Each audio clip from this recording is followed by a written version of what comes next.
Hello, Kim Townsel. I'm going to talk about the 5-minute pity party. I was recently nominated by my state as the state post-secondary teacher of the year, and during the interview for the Region 2, they asked for a quote.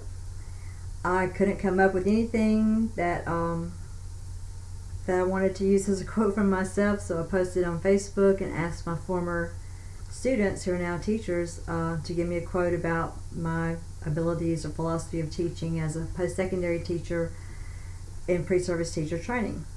I got back these responses like, I remember you saying the tissues are on your side of the desk for a reason, everybody cries in internship, and have a 5-minute pity party.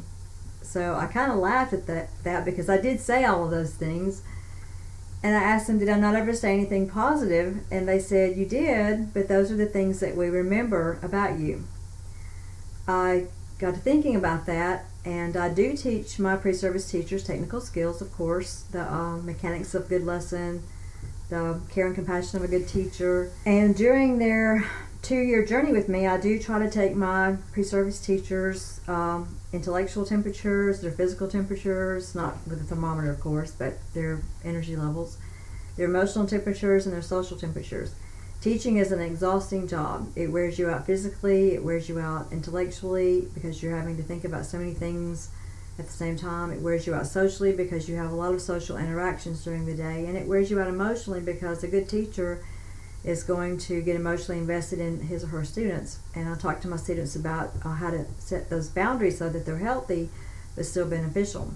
But one thing that my students come back and tell me is that I stress to them about the 5-minute pity party. So I'm going to talk about the 5-minute pity party here. I am a National Board certified teacher. I certified in 2007, and eventually I'll get this stuff hung up on the walls, but it hasn't been really, I guess, important enough to me to hang this stuff up on the walls. They've been in the cupboard, or actually that's been sitting on the floor in the spare bedroom until a couple of months ago. And I have my doctorate degree from the University of Alabama. I also earned my master's there. And I have a CLAD degree from UCLA in Los Angeles.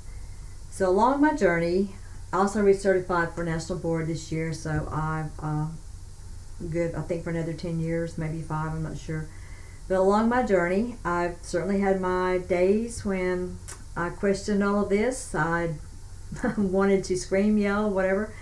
But I'm a big proponent of the 5-minute pity party. Things happen, we've had a bad day, a bad experience, something bad happens, and we tend to focus on the bad thing instead of thinking about all the other good things that happened during the day. So I learned to set the timer for 5 minutes and then just scream, cry, vent, say whatever, write a letter, do whatever you've got to take, whatever it takes to feel sorry for yourself and the whole world's against you and you need to go somewhere and eat worms or whatever. So set the timer for 5 minutes and have your pity party. When the timer goes off, now it's time to establish a plan. What are we going to do about this to either fix it or make sure it doesn't happen again, or sometimes both? When we're tempted to prolong that pity party, or when we're tempted to revisit the pity party, we have to remember the plan instead. We have to remember the plan. We have to remind ourselves that we've already had our pity party. We let all those emotional things out, which is healthy, but now we have to intellectually work our plan. In order for us to move forward, we have to remember that the pity party was depressive, but the plan is progressive, and we need to move forward. It's really not good for us to hang out in the past. It's good to remember the past, remember the good times. It's good to think about things that happened in the past that might be not so great, because what can we learn from that? Sometimes things happen for bad reasons that they need to turn us in a different direction. They need to wake us up. So that should lead to not having a prolonged pity party, but it should help us with our plan. So we always need to remember we had the pity party, that's over, and now we're working the plan. We're working the plan, we're working the plan, working the plan. And I'm going to give a shout out to my girl Shelly, because I think she and I probably use this technique more than anybody else that I know. We have had our share of roadblocks, potholes, fallen trees in our path, whatever you want to call it, and we just keep reminding each other, 5-minute pity party, 5-minute pity party. And this young lady has done amazing things. She certainly had reason to give up along the way, but She's been my 5-minute pity party cheerleader, and I guess I've been hers on occasion because we've made it through those bad times. So thank you, Shelly. Love you, girl. You're a rock star. Remember, 5-minute pity party, set the timer, cry, vent, scream, yell, just don't hurt anybody, don't hurt things, don't break things.